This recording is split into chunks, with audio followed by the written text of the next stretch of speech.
Welcome to another fun-filled Monday edition of Second City Sports. We're live in living color right here on Sports Zone Chicago, along with Mr. Kim McGee, which is she.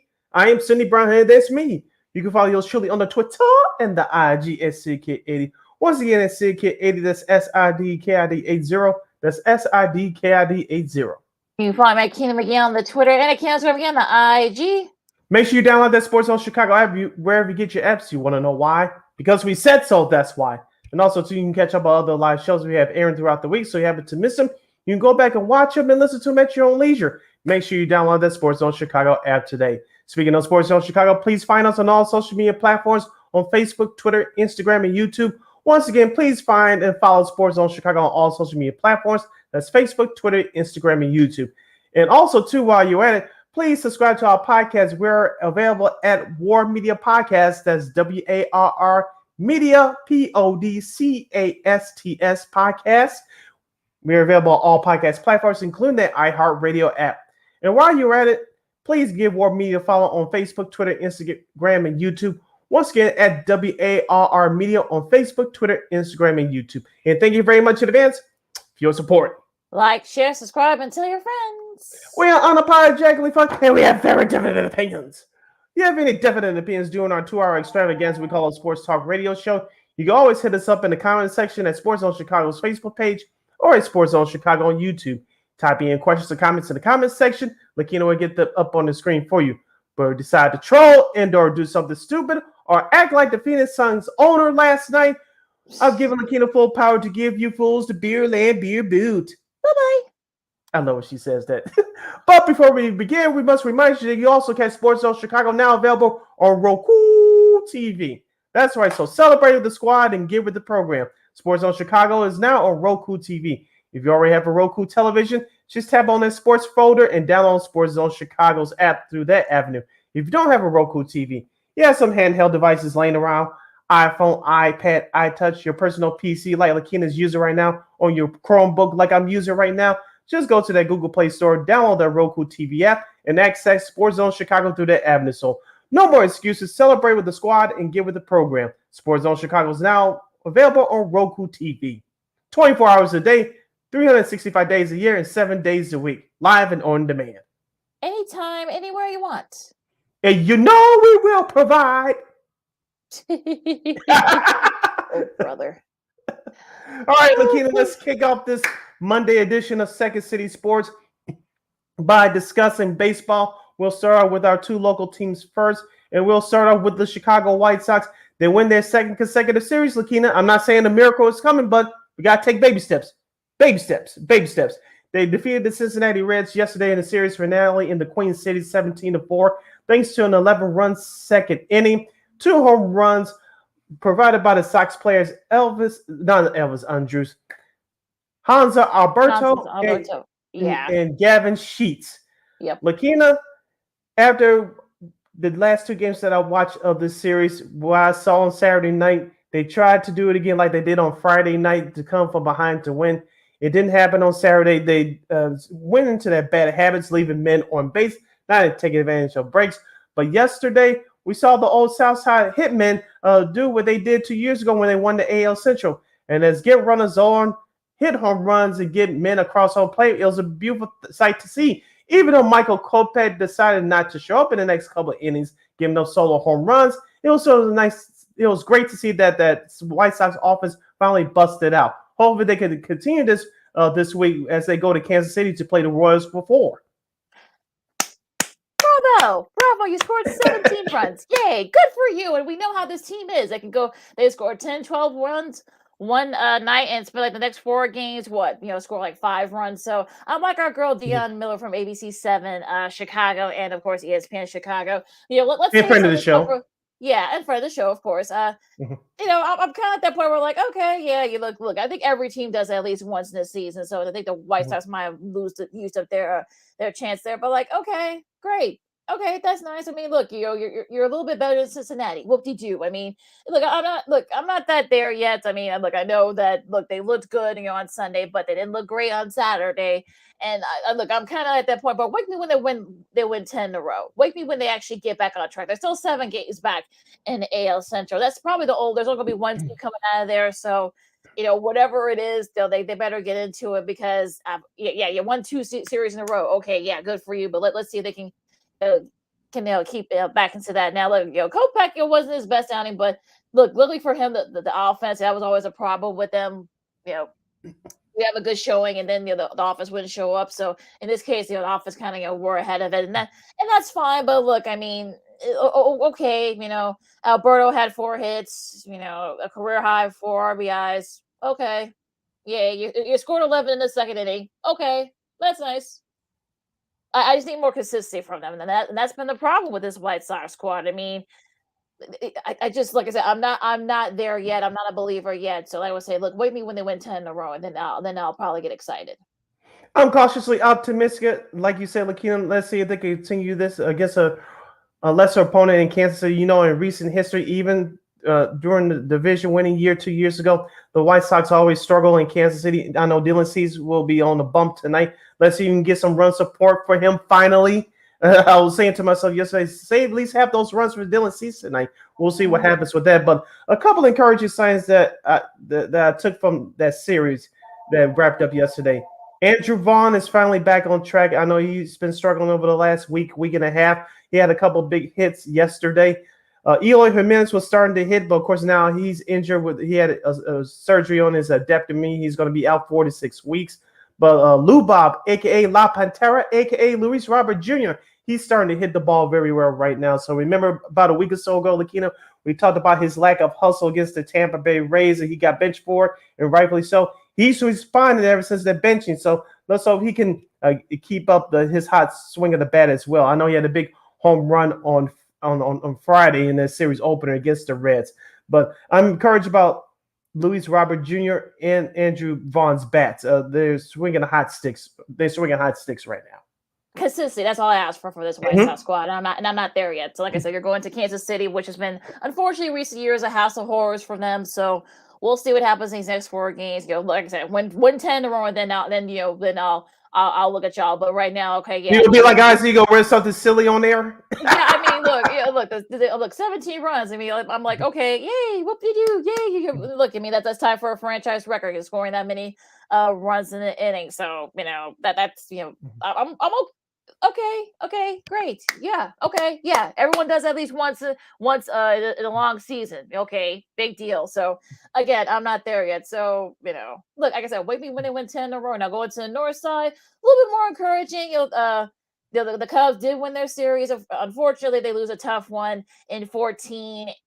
5-4 against the Marlins. They went 2 out of 3 against the Marlins. But on a Alizé balk, which was not a balk. I don't know what the heck that home plate umpire was talking about, but okay, whatever. But but even still, I mean, look, he had a solid show.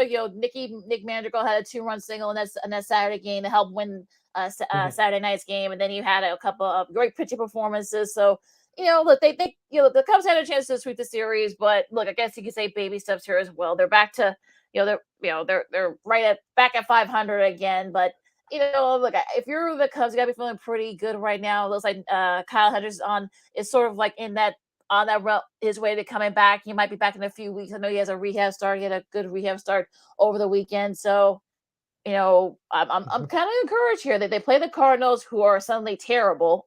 So we'll get to them in a second. They haven't been playing very well. They haven't had a good start to the season.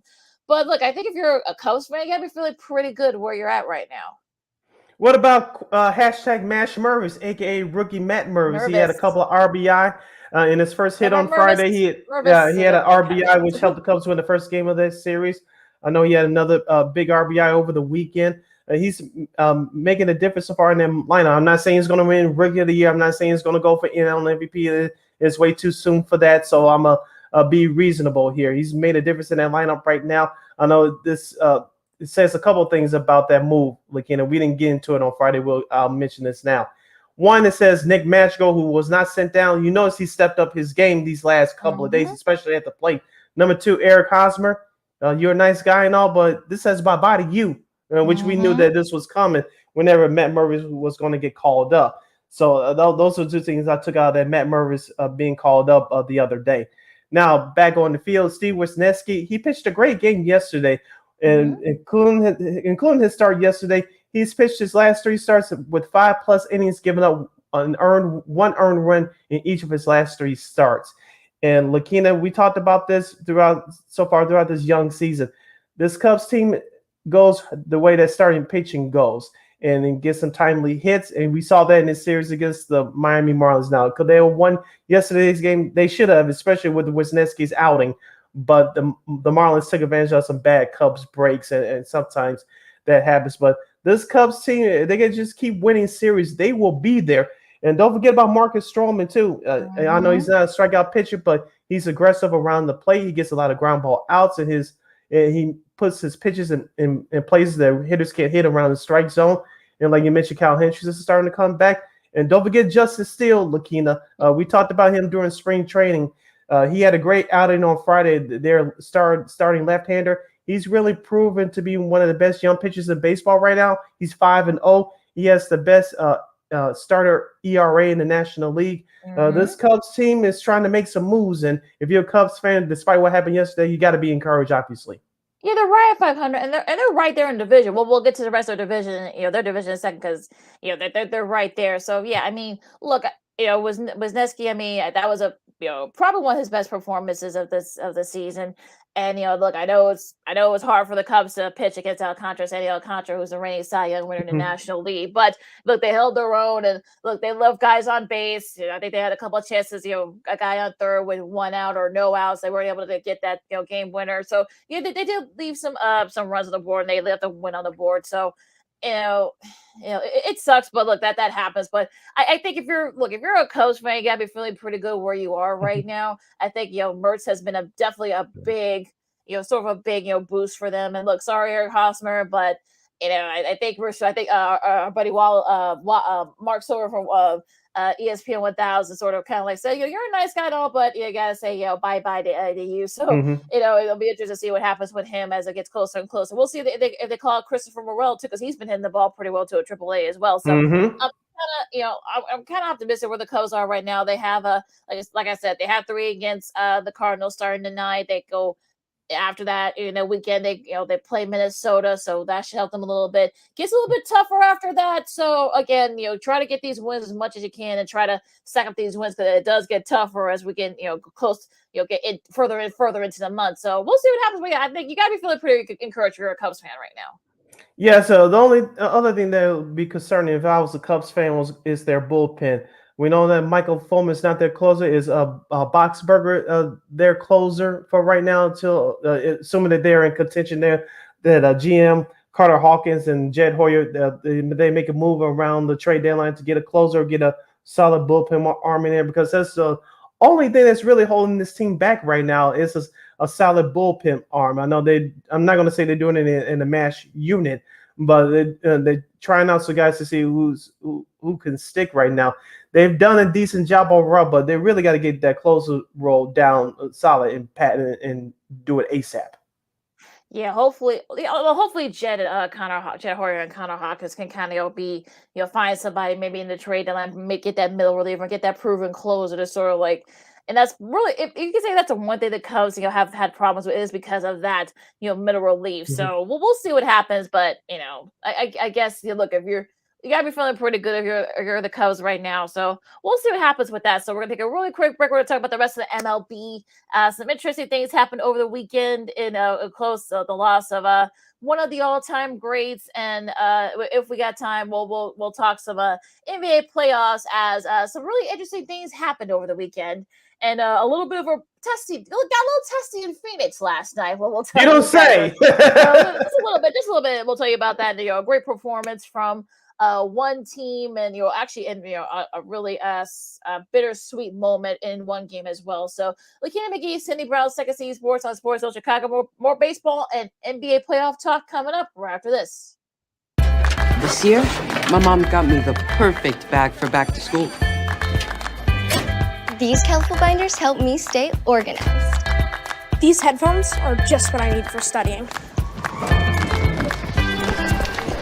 These new sneakers are just what I need for the new year. This jacket is a real must-have. My parents got me the skateboard I wanted. It's pretty cool. These scissors really come in handy in art class. These colored pencils, too. These new socks, they can be a real lifesaver.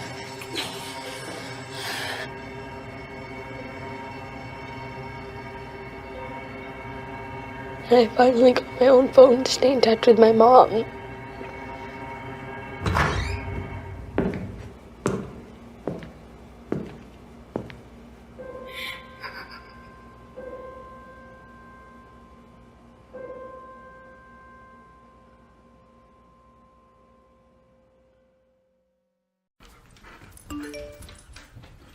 Trisha's having a sleepover tonight. Can I go? I wonder about Lucy's friends. What should I say? I know you're only 10, but one of these days a friend will offer you a drink. And alcohol at your age can lead to so many things. None of them good. So can I go to the sleepover? Lucy, I want you to promise me I something. finished my homework. Bigger promise. If there's any drinking, I want you to say, "No thanks, not my thing." Mom. I promise you. Your real friends won't care. Deal? Sure. Really? I promise, Mom. They really do hear you. Did you pack your toothbrush? For tips on how to start the talk, visit underagedrinking.samhsa.gov. A public service message from the Substance Abuse and Mental Health Services Administration.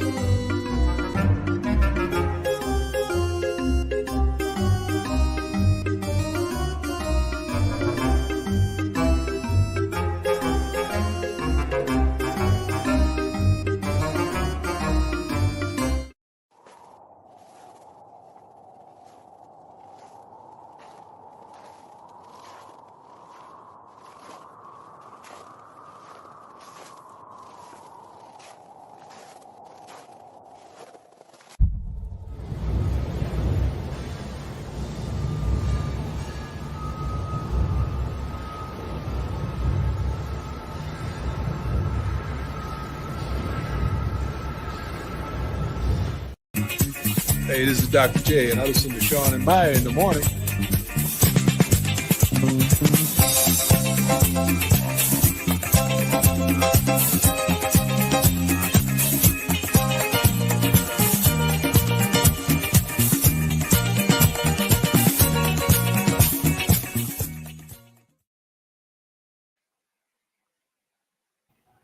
Oh, sorry. Welcome back to Second City Sports, the Monday edition. We're live and live in color right here on Sports Zone Chicago. I'm Sid Deslakina. You can follow yours truly on the Twitter and the IG at SidKid80. Once again, at SidKid80, that's SIDKID80, SIDKID80. Say that 5 times fast. You can follow me at Kenny McGee on the Twitter and at Kenny Kirby on the IG. We got less than 90 minutes left of this extravaganza we call a Sports Talk Radio Show. You have any questions or comments for us, you can always hit us up in the comments section at Sports Zone Chicago's Facebook page or at Sports Zone Chicago on YouTube. Type in your questions or comments in the comments section. Lakina will get the up on the screen for you. All right, so let's talk about the rest of the Major League Baseball. What caught your eye this weekend? Your Seattle Mariners taking 2 out of 3 from the Houston Astros and sending them to third place in the AL West.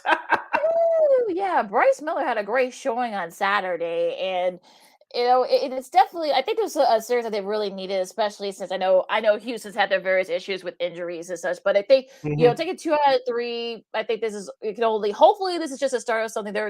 So I'm very optimistic about my Mariners right now. They had a solid showing on the bats. Like I said, Bryce Miller had a great outing on Saturday. So I feel like we're starting to get there a little bit. I know that I know Texas has still been playing very well. I know the Angels are starting to kind of fall back to earth a little bit. So, but look, I'm optimistic with my Mariners, so I'm feeling pretty good about them now.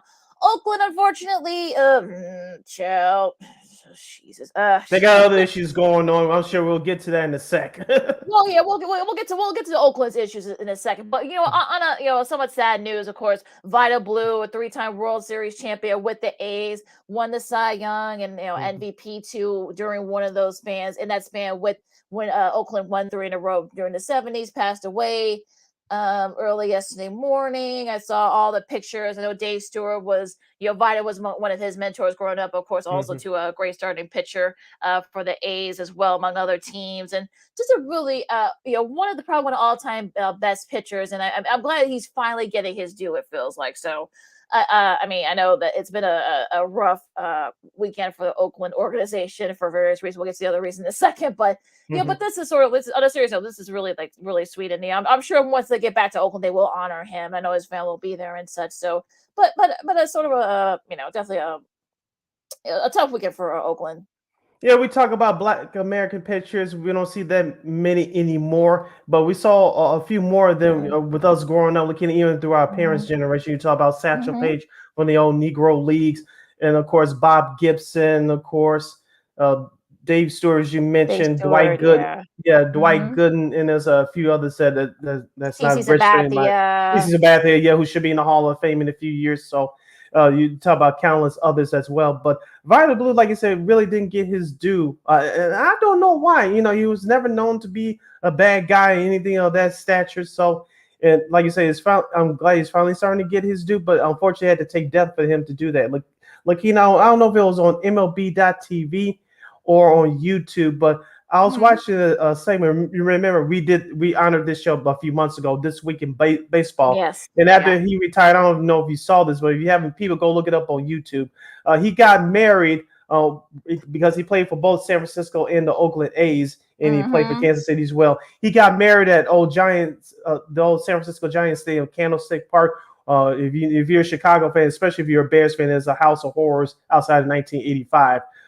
For the House of Horrors for Chicago teams. But back to Vida Blue. Vida Blue got married on that field, and it was a sellout crowd, and he wanted to honor his wife and honor the organization that took him in. So I thought that was a very cool moment. So those of you that haven't seen it, I think go to MLB.TV or just look it up on YouTube.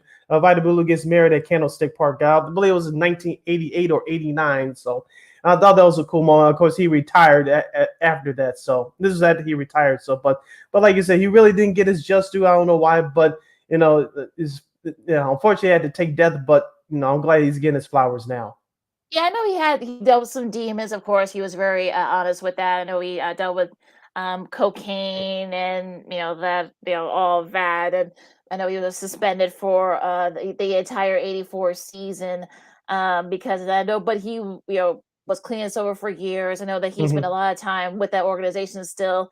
So I think that kind of, manifested everything. And, he's definitely, he's definitely one of those pitchers, especially with black pitchers. And of course, we don't see a lot of that anymore. Of course, you got Marcus Stroman, among many others, but there aren't that many. So he was one of those guys. Like, he was one of the main reasons why Oakland won all those 3 World Series from 72, 73, and 74. So, it's been a tough go at it because I think a lot of those guys on that team besides him are no longer with us. So I'm sure that we'll honor, because it's coming into the 50th anniversary of the 73 team that won. So I'm sure there's going to be a lot of places because Oakland needs something, but that's a whole different situation. Yeah, don't forget Hunter Green too, who the Sox beat on Friday.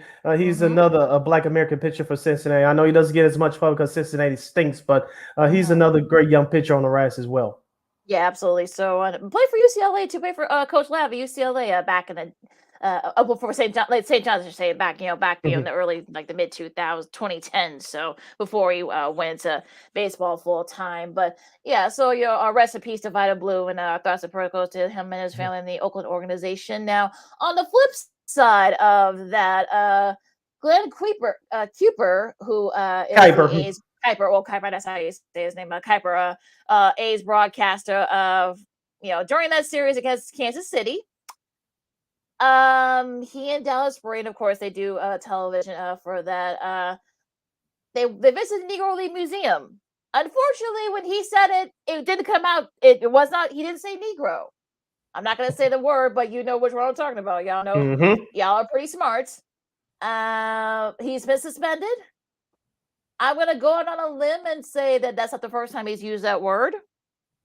Because you don't say it, you don't have a Freudian slip like that if you don't use that word often. I don't want to go in too deep into it. I just want to kind of make our piece known about it. I'll just say my piece. You can, take from here. But yeah, he should have been fired. I'm sorry. Usually I'm all for giving people second chances, but you don't. It's something about playing, in Kansas City where I guess, broadcasters go to, kill their careers. I guess we saw what happened with Tom Brenneman and that whole situation a couple of years ago. And then now this, with Glenn Kuiper, it's just terrible. And the fact that Dallas Braden, I know he kind of tried to sort of like kept it moving, but without knowing that it was going to go viral and such. But yeah, just awful. And we'll just, I know they won 2 out of 3, but against the Royals, but that was just terrible. Yeah, it's the power of social media, Lakina. And even if it wasn't for social media, this would happen like 10, 12 years ago. Glenn Kuiper still would have gotten into trouble. But the way the information moves quickly, Lakina, and I know, and that's what happened with Tom Brenneman as well. As soon as people take clips of it and put it on social media, whether it's Facebook, Twitter, Instagram, YouTube, people run with it, and information gets out quicker. It's not like we found out 2 or 3 days later, and organizations trying to cover their tracks. This came out immediately. And don't forget, folks, that especially with people who have subscriptions to watch other games outside of your market, they are watching those games, and even if they don't, they see somebody else tweeting up on social media, they retweet it and make comments on it. So the power of social media, I guess, was used for good in this case. So I know he's suspended. If he would have got fired, would I have cried a tear for him? No. Like you said, people do deserve second chances, but some mistakes you just do not come back from. It's not like he went back and said, "Oh, I'm sorry, I didn't say it." I get, as broadcasters, we're trained to keep it moving, but with something like that, you just can't act cavalier and act like you need to do something atrocious. That's just me. He didn't apologize to those 6 innings, so you got to think that someone probably told him that. They did. Someone told him in his ear. You may want to address this. So we'll see what happens. And I know he's suspended right now, but it is what. Child. Okay, moving right along. Let's Toronto swept the Pirates, and I have to say they kind of dominated that whole series. I mean, they outscored Pittsburgh 22-3. So they've actually, unfortunately for the Pirates, and now lost 7 in a row, kind of falling back to earth a little bit. Now the Blue Jays are starting to kind of find their groove. So you got to be feeling pretty good. I mean, their pitch has been really solid too. And look, I feel like they're starting to kind of heat up. I know Mitt Merrifield, I think, hit his first home run this season. I think he had like about 6 RBIs during that entire series. So the Blue Jays are getting hot. Yeah, and speaking of the AL East, that's very competitive. What about the Baltimore Orioles? They take the first game of that series against Atlanta on Friday. I'll watch that game. As we said before, Lakina, I'll keep on saying that Baltimore offense is fun to watch with Adley Rutschman, Gunnar Henderson at third base, and Cedric Mullins being the leadoff hitter at the top of that lineup. And Anthony Santander, he hit a grand slam and then went on Friday. That Baltimore team is fun to watch. I know they lost the last 2 games of that series. Thank you to Michael Harris III's game winner yesterday in the 12th inning on NBC. Atlanta is a very good team. As we said, they're going to be top of the NL East. We'll get to the rest of the division in a moment. But back to Baltimore, that if they ever shore up their starting pitching, I think they're going to be very dangerous. They're very good already because of the offense, but they need to shore up their starting pitching. Now with Boston, they take 2 out of 3 in Philadelphia. It looks like the Red Sox's offense has started to come around too, and we'll see what happens. Because remember, around this point last year, they were one of the top teams in the American League. Of course, injuries decimated that team, which ruined their season. So we'll see what happens with Baltimore and Boston. Yeah, absolutely. And going to the NL West for a second, so the Dodgers are now in first place as this recorded. They win 2 out of 3 against San Diego, including the Sunday nighter last night on Sunday Night Baseball, 5-2. Now this is after they were bounced back for not a good outing for Clayton Kershaw. One of his rare bad outings. Of course, he gave up 2 home runs to Fernando Tatis Jr. He's starting to find his groove a little bit after coming back from suspension. But look, I think the Dodgers are starting to find their groove too. All their guys who they picked up are starting to mesh pretty well at this point. Look, we know what Mookie Betts, James Outman. I mean, we know what those guys can do. So they're starting to kind of find their groove a little bit. And I think look, the Dodgers. I'm not gonna say they're gonna run away with the division, but with the Diamondbacks starting to fall back to earth a little bit themselves, I think the Dodgers. I'm not saying they're gonna be in the driver's seat, but I think they may take control of this division, this NL West, and not look back. Yes, and we mentioned that they have new teammates that's starting to get used to the Dave Roberts, the manager system. You still have veterans like Mookie Betts and Freddie Freeman to lead that group. And don't forget about Max Muncy as well. He's swinging a hot stick right now, one of the lead leaders in batting average in the National League. So I did watch the first couple of games of that series. Like you mentioned, Fernando Tatis was the difference on Friday, but the Dodgers still do the little things to win ball games. And until they start finding the groove again, which it looks like they're starting to do. San Diego is going to have to catch up in that department. I know people want to say that's a rivalry. It is because of what San Diego did last year, but they're going to have to slay the dragon again because, like you said, this Dodgers team, it may not be the 111-win team from a year ago, but they're still a ball club to be reckoned with. Absolutely. And like I said, going back to National League Central real quick before we do the scheduling, I know the Pirates have lost 7 in a row, like I mentioned, including being swept by the Blue Jays. The Brewers, they lose 2 out of 3 to the Giants. And look, we talked about the Cubs. I mean, like I said, they're still right there in the division. They're only 2.5 back of that NL Central. So it is there for them to take. So no one's going to run away with this division. So you got to be feeling a little bit more confident if you're the Cubs right now. So they're starting to, the Brewers, they've started, they're, just not after losing 6 in a row. They did save themselves from getting swept by the Giants, and in their 6-game skid. But still, I mean, if you're the Cubs, you got to be feeling pretty good of where you're at right now in that Central Division. Yeah, we talked about Milwaukee. They usually have good starting pitching, and their defense is usually up to par, but their offense is a hit and miss. And you should mention it was hit and miss against the San Francisco Giants on the road this weekend. So as long as the Cubs continue to do their business, they'll be right there. Milwaukee, they're still a team to be reckoned with. I just can't figure out St. Louis, who the Cubs will face tonight. I still have made that slight belief that the Cardinals can turn it around. Usually they're not this bad, especially to start off a season. But like you said, they're right there. No one's going to. We said this before the season. Despite St. Louis' struggles, that no one was going to run away with this because there's not a dominant team in this division. But as I said before in our last segment, if the Cubs just continue to win series and play slightly above 500, they'll be in this thing. Absolutely. So we'll see what happens in that division. Now, going into this week's scheduling, real quick. You got real quick, Lakina. Back to the American League for just a moment. The Yankees, Garrett Cole had a good start yesterday. They blew a 6-0 lead. Tampa Bay comes back to win that game 8-7, and they take 2 out of 3 for the Bronx Bombers. Yeah, injuries. You got to think. Remember, Aaron Judge is out right now, so I'm hoping that. Look, they're in last place in their division right now. I'm talking about the Yankees, so and barely above 500. Yeah, so they better try to get it together and see if they can kind of try to salvage something before until Judge is able to come back. But yeah, it's not looking good for the Bronx Bombers right now. So we'll see what happens there. Now, finally going into the schedule for this week. So series starts today. You got Detroit and Cleveland. Then you got Tampa Bay and Baltimore. That should be a fun one in the AL East. Colorado and Pittsburgh. Pittsburgh hoping to stop their slide. Oakland and New York. Maybe we'll see if they can, New York can try to, try to start turning the corner a little bit. The Sox and Kansas City. And also, too, you got the Dodgers and the Brewers. That should be a fun one.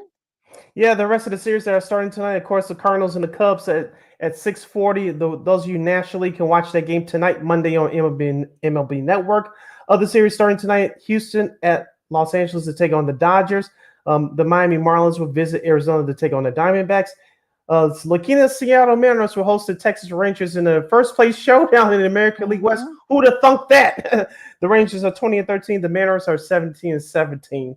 And of course, the Washington Nationals will go by the bait to face the San Francisco Giants. other series that are starting tomorrow, Tuesday, we'll have the New York Mets traveling to Cincinnati to take on the Reds. The rematch of the 93 World Series, we'll have Toronto facing Philadelphia in the city of brotherly love. And the other interleague series that will start tomorrow, Boston and Atlanta. So Red Sox will take on the Braves. San Diego will visit the Minnesota Twins. Of course, the Twins lost 2 out of 3 in Cleveland over the weekend. And that is your schedule for this week in Major League Baseball as the series gets underway tonight and tomorrow. And that Boston Atlanta, the first game of that Boston Atlanta series will be on TBS. Well, the second game, the first game of that series will be on TBS as part of their Tuesday game of the week that they do here. So should be a fun one nonetheless. You're the Second City Sports on Chicago. Lakina McGee, Cindy Brown with you. We got a few minutes up. You're wrapping up hour number 1 now. Going into the NBA playoffs, we're going to go to the hardwood for a little bit. Here, we'll start with last night's game. And shout out to our buddy Spiro Ditas, your friend of the show, who called this, who's been calling this series between Denver and Phoenix, along with Brendan Haywood, former North Carolina great. They went to a couple All-Star games there as well in the NBA himself, a great analyst, both college and pro. But the Phoenix Suns tied the series 129 and 124 over Denver. This was a back and forth game. You thought that, the Suns were up big, but then Denver came back. You thought that maybe Denver, would come back and pull away, but they didn't. It's been sort of like the no-name guys, I guess, for the Suns. This is the Landry Shamet game. Of course, for those who don't know, he's a former guard from Wichita State. Had his career high 19 points off the bench, so he made some big shots to help sort of seal that win for the Suns. And so got some a good showing from some of their guys kind of like off the bench too. Talk about the Suns did. So I think Terrence Ross made some big baskets as well. So I think, look, if you're Monty Williams, this is what you want. You wanted the guys, especially with CP3 still being out. Mm-hmm. This is the kind of thing that you wanted. You wanted sort of like the guys outside of KD and Booker. I know Campaign made a couple of big shots as well, made some defensive stops too. So it got me feeling pretty good for the Suns. Now, like I said, I don't know if they'll win the series, but we'll see. Yeah, and Friday night's win against Denver, I should say. Phoenix came out with a little bit more of urgency. Of course, they were led by Durant and Denver Booker. They took the momentum into last night's game. Of course, Booker and Durant both scored 36 points each, but it was the Suns bench that made the difference. Lakina, we talked about it before. Should the Suns not advance to the NBA Finals, there'll be a lack of depth because of that trade they made with the Brooklyn Nets with Durant back in February. But the Suns outscored Denver's bench last night 40-11. As you mentioned, Landry Shamet, he had a big night off the bench.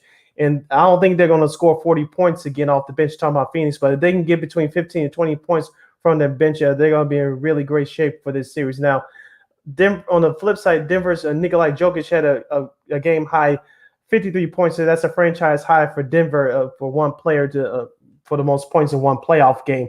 Of course, Jamal Murray's been up and down. Michael Porter Jr. and Aaron Gordon. I don't know about you, Lakina. Did you hear from any of those players last night making a big impact? I didn't. So Denver needs other guys to step in and help out Jokic. I know he was a one-man show last night, but last time I checked, those superstars you need to carry you for a while, but there's other supporting cast mates, like we mentioned on the flip side for the Suns, that they're going to have to step up for Denver. As far as three-point shooting last night was concerned, Phoenix was shooting at a 44% clip to Denver's 31. Denver struggled shooting the ball from the outside. In the rebounding department, it was even out with Phoenix at a +5 advantage, 37-32. But Lakina, it came down to the little things last night. As we always say in the playoffs, sometimes when it's teams are evenly matched, it comes down to the basics. It comes down to hustle plays, and Phoenix just had that edge last night. Well, the 7 for 23 from 3 for 22 from 3, I should say, for the Nuggets. That's not going to do it for you, especially if you're a team that depends on the 3. Maybe a little bit too much for my taste, but it's definitely one of those things where I think that was a big difference. The hustle plays and such. You had the no-name guys, like I said, Shamat and Ross, and like I said, Campaign had a couple of big shots. So TJ Warren as well. So yeah, I feel like, again, this is sort of what you're going to need to do if you're the Suns to try to keep up with Denver. Look, Jokic will get his points. That's going to be hard to slow down somebody. The key is to slow down the rest of the guys. Now, unfortunately, Jamal Murray didn't. He had 28 points, but he could have done more from three. Aaron Gordon, where was he those last few minutes? Michael Porter Jr., same thing. So it just it just wasn't there for the Nuggets today. So now it's going to be last night I should say. So now it's going to be a best of three, and I mean, it's going to get interesting to see because both teams held serve at home. We'll get to the schedule, probably not till after the break, but it's going to be interesting to see which someone's going to have to maybe steal a win on the road, and I think that's probably the only way they're going to have to do it to win this series. So Jokic's 53 was the fourth most in the loss in NBA playoff history. Is also the most in the regulation loss in playoff history as well. So look, like you said, Jokic will get his shots, but the other guys have to step up, and that didn't happen last night. I want to ask you a question, Lakina, as Game 5 takes place, I believe, tomorrow. Mm-hmm. The way that Phoenix played in Game 2, what percentage of chance would you give them to steal a game in Denver? Because they came close in Game 2, but yes, no cigar. Did. What percentage would you give them to steal and win tomorrow night in Denver? I think they have like a 60. I give like a 50-50 chance, because like we've been saying, I mean, in the playoffs, it's all things change, narratives change very differently throughout. So like they were close in Game 2. I think they left that they could be up 3-1 right now if they didn't get cold late. So that's really going to be the key here. And I think, look, like I said, someone's going to have to steal a win on the road. So that's really going to be kind of like the thing here. And probably another thing, real quick before we move on to the thrilling Suns Celtics game from yesterday, but apparently Jokic got into it with the Suns owner, Matt Ishbia. I think that's how you say his name. I don't know how you say his last name, but Matt Ishbia. Apparently he got into it. Of course, I guess I saw through the rise that that Jokic will not get suspended, which is probably a smart thing, I guess, since apparently Sheba kind of initiated the whole thing. But what do you think about that whole thing? That whole thing was just weird to me. Yeah, I get it. You're a fan. You're trying to get into the game. You're cheering for your team. Jokic just asked for the ball. That's all there was. But as Charlemagne, the guy from the Breakfast Club radio morning show, the donkey of the day is not the Phoenix Suns owner. It was the fan that was standing behind him that shoved Jokic thinking he wasn't going to get caught. You were the donkey of the day, and he got ejected, and rightfully so. Yeah, so it really was. So I think it was kind of like So yeah, it was kind of like but it didn't really get into it too much. So it is what it is with that. So I'm glad that Jokic is not going to get suspended because that whole thing was kind of silly. But it's just sort of like how weird all that works. But moving on, real quick before we go to break, we got one more game. This next game from yesterday.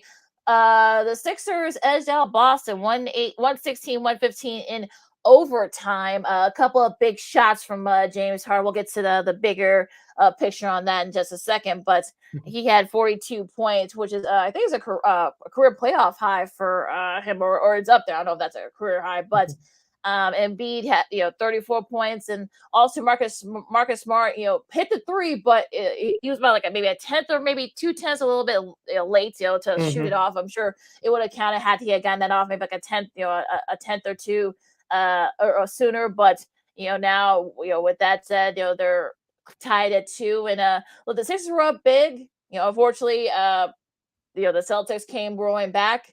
That clock definitely saved, probably might have saved Doc Rivers' job, I think, because for the time being, yes. Yeah, had the Sixers lost that game, I mean, who knows? I'm sure Philadelphia would have gone, berserk. So thankfully, Harden was able to save the day for Philly, and look, they're tied at 2 going back to Boston. Unlike in games 2 and 3, Lakina, what did you notice about James Harden?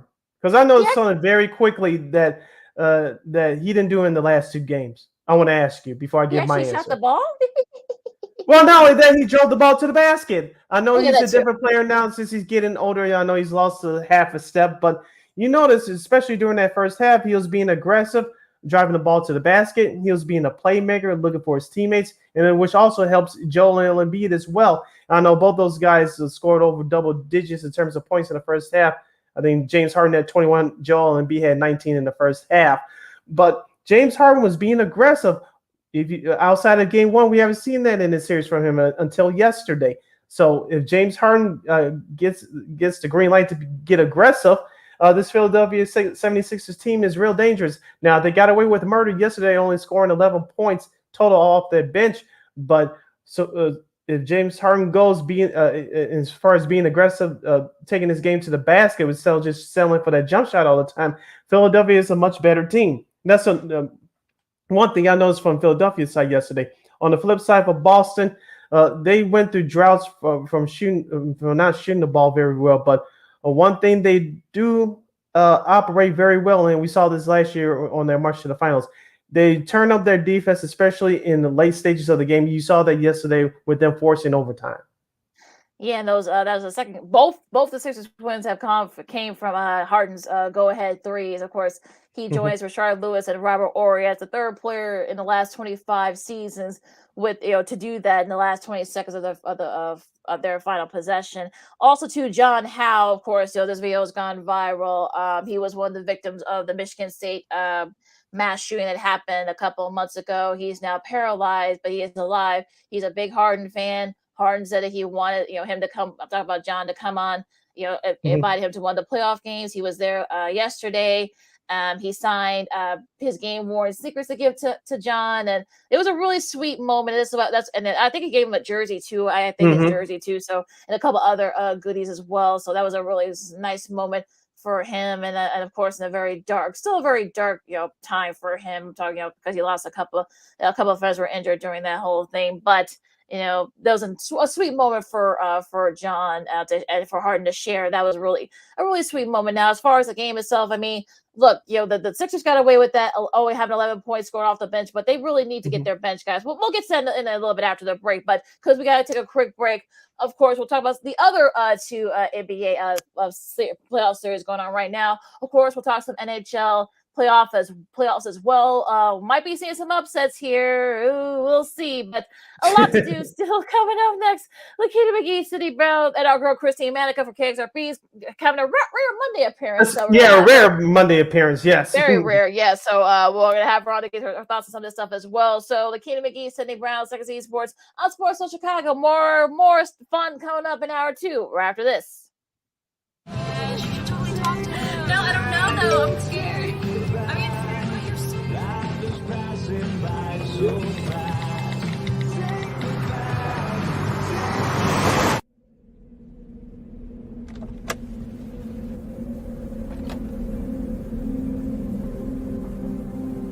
you know that you're in my lane?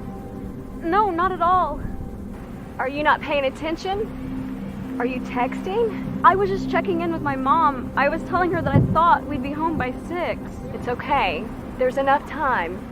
Just pay attention. I'm not even halfway through my text. There's no way. I'm not even going to look up. My babies are in the car. You have to pay attention. It's just supposed to be a quick text. I'm so sorry.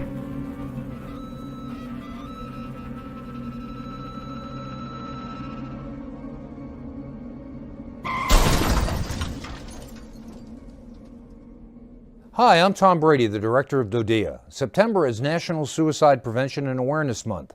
The simple act of reaching out and caring for those in our communities is something we all can do. Just being there for someone you care about can be a tremendous first step in getting them access to confidential resources and support that they need. It only takes one person and one small act and 1 minute to make a difference.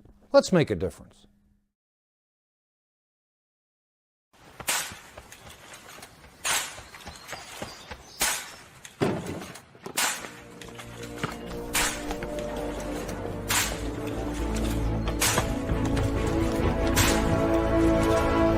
Move it!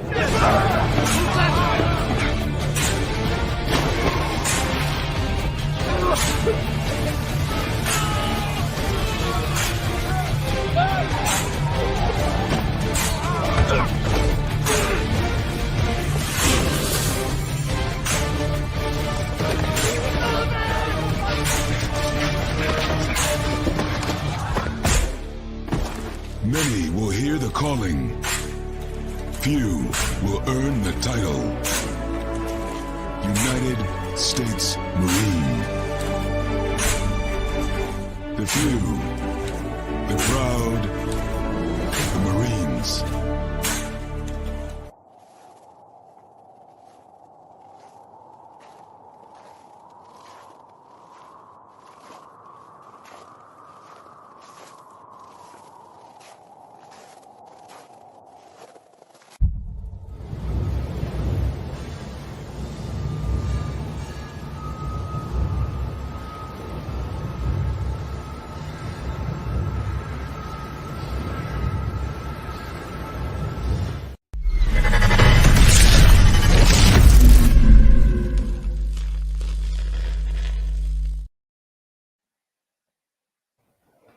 Welcome back to hour number 2 of Second City Sports, the Monday edition. We're live in living color right here on Sports Zone Chicago.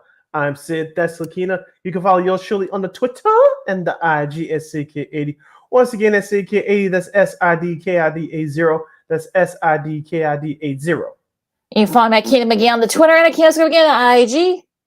We have 55 minutes left or so left of this extravaganza we call a Sports Talk Radio Show. You have any questions or comments for us? You can always hit us up in the comment section at Sports Zone Chicago's Facebook page or at Sports Zone Chicago on YouTube. Type in questions or comments in the comments section. Lakina will get them up on the screen for you. And don't forget, coming up later this hour, our girl from KXRB, Miss Christine, the Queen Manika, will join us for her bi-weekly commentary of sports, entertainment, and more. All right, Sid, we're going to look forward to that. But, going back to the rest of the weekend in the NBA, we'll start off with the Lakers. The Lakers dominating the Warriors. And I'm kind of like, these games have not been close, especially game one. All the rest of the games since have not been close. In this case, Saturday was no exception, 127-97. The Lakers pound the Warriors. AD had 25. Steph Curry had 23 in a losing effort. Now, of course, granted, Looney, Kevin Looney was out, so that might have played a little bit of a part in this. But even still, they got good contributions from some guys. Of course, LeBron had 21. Also, D'Angelo Russell had 21. Austin Rivers had 10 points. So, Dennis Schroeder had 12 off the bench. Also, Lonnie Walker the fourth also had 12 off the bench, I should say. So a little bit contributions for everybody for the Lakers, and that's been one of the reasons why they were able to pull this out and pound the Warriors. Yeah, we said this on the last few shows, including our last show last Friday, Lakina. So goes Anthony Davis, so goes the Lakers. You need LeBron to be that facilitator and help chip in scoring rise as your second or third leading scorer. If you expect LeBron James to put on a cape like he was in Cleveland the first time or even the second time, that's not going to happen because he's a much older player. Anthony Davis took advantage of Kevon Looney's absence. 25 points, you mentioned, 13 rebounds and 4 blocks. And ABC showed a reel of this during the broadcast. I don't know if you paid attention to it, Lakina, but did you notice that Anthony Davis played very well on the pick and roll, was something he's been struggling with throughout these playoffs? These playoffs, he played very well in the pick and roll. Had a couple of steals, which led to some fast break points for the Los Angeles Lakers. And he's really stepping up defensively, not just in the paint, but defending the pick and roll. Also, to D'Angelo Russell, he came out hot. I believe he hit his first 3 or 4 3-point shots, and which that helped the Lakers get off to a fast start. But he mentioned the contributions of the other guys, Austin Reeves and Dennis Schroeder. We've been begging for them to do that, and they did that on Saturday night. Yeah, I know LeBron. People made a big deal about LeBron not taking any field goal attempts, during the first half, which is first quarter. I should say was the first in his career. I think he might have had some other things going on. We'll get to that later on with Christine. But look, I think this is what you want. He finished up with 21 points, 2 for 4 from 3. And look, I think the 3-point shooting was really the story. I mean, the Lakers shot 48.4% from 3, while the Warriors only shot about 30%. That's not going to do it for you, especially if you're a team like the Warriors that depend on the 3 a lot. So for me, I think that's going to be the real thing here and the real test. We'll see if Looney will be able to come back tonight. I'm kind of at that point where someone's got to look. Both teams have kind of held serve. So the Lakers are up 2-1 right now, and we'll see. I mean, tonight's game is pivotal for the Warriors for multiple reasons. But like I said, we'll get to that in a second. But the contributions from both from supporting folks from the Lakers. So I think that's really going to be the key. Now going back into that, the other game from Saturday, the Heat take a 2-1 lead over the Knicks in a very interesting game. 105-80. Interesting to say the least.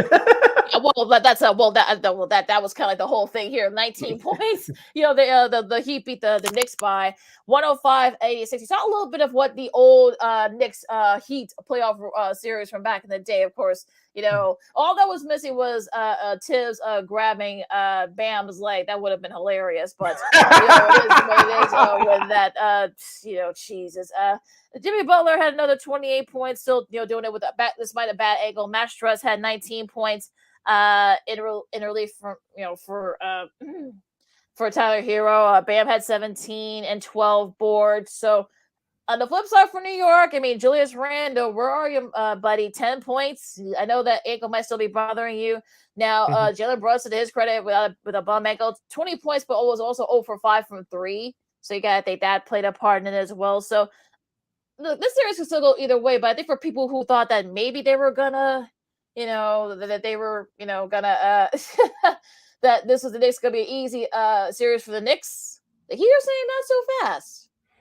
Yeah, as you mentioned, Lakina, Miami came out on fire. They shot the ball well in that first half, especially from the outside where the Knicks went cold. The only person that was doing anything, like you said, was Jalen Brunson. But the Knicks are going to make some adjustments, especially defensively. We know what Jimmy Butler can do for the Miami Heat. Of course, his return made a huge difference, which we all thought it would, with Butler scoring 28 points. Do you double team Butler? What do you do staying home with those other shooters with Matt Struss, Caleb Martin, and Duncan Robinson? The coach tips for the Knicks going to have to figure out something defensively. How are you going to defend Jimmy Butler? Will you constantly double team him as soon as he gets the ball, or what? They got to figure out something, because we all know in the playoffs it's not about exotic schemes or anything like that. It's all about matchups and adjustments. So I get Josh Hart is your primary defender on Jimmy Butler when he guards him, but something's going to change the way they defend Jimmy Butler. What is that? I don't know.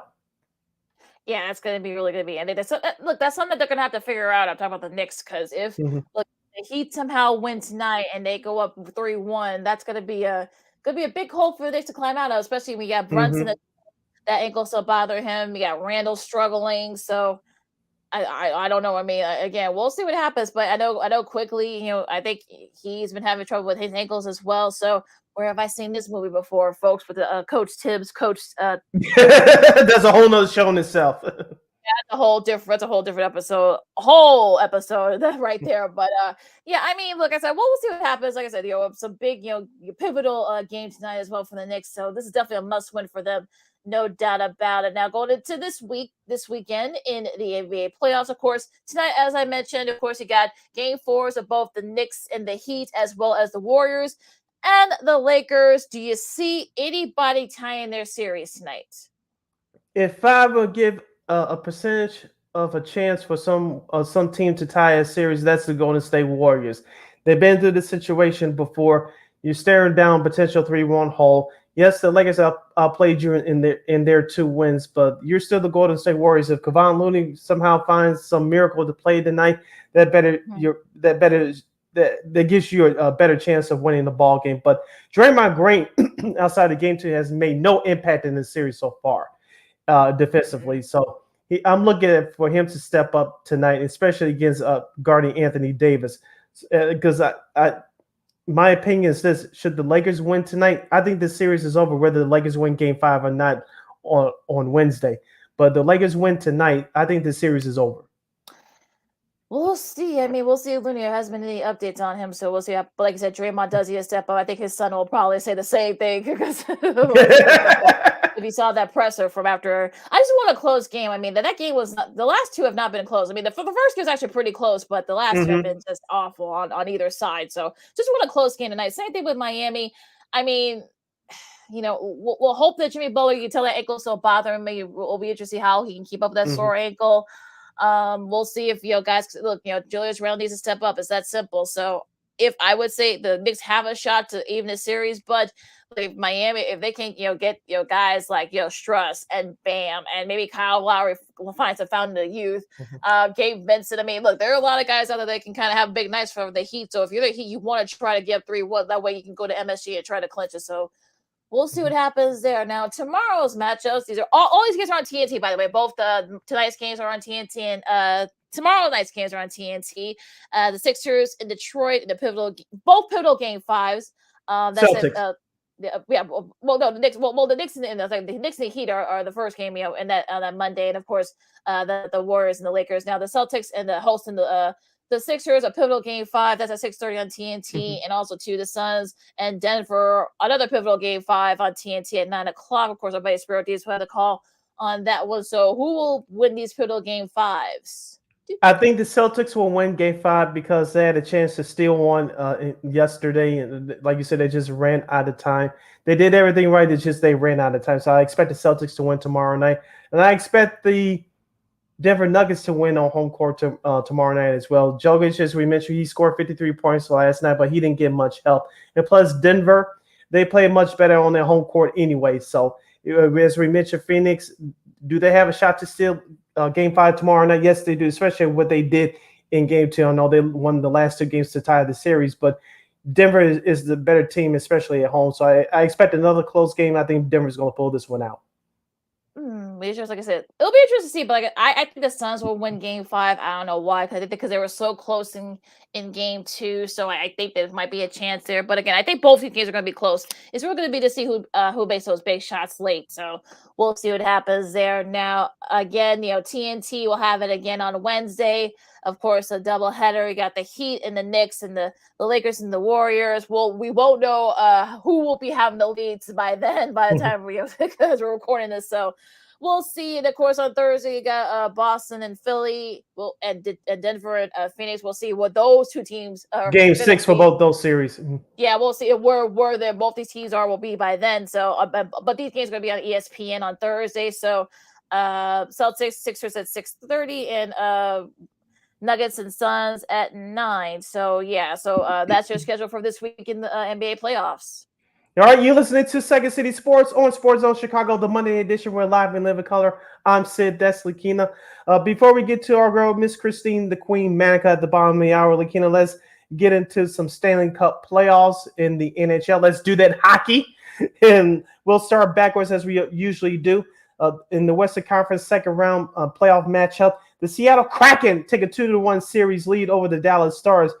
Seattle hosted their first ever, not their first ever, but their first playoff game in the second round. They destroyed the Dallas Stars 7-2. They scored 3 goals in the beginning of that second period. Lakina, as we talked about before we went on air today, we all know that Seattle's not a high-scoring team, but they took advantage of Dallas's mistakes last night. I guess Dallas was just fatigued. I don't know. But Seattle took advantage of it. That second period, the way the Kraken started off, it was very hot. They used it to their advantage on cruising to a 5-goal win. Yeah, so I was going back and forth from this game because this game was on TBS, and look, I mean, it was kind of like a bore during the first period, but the Kraken scored 5 goals.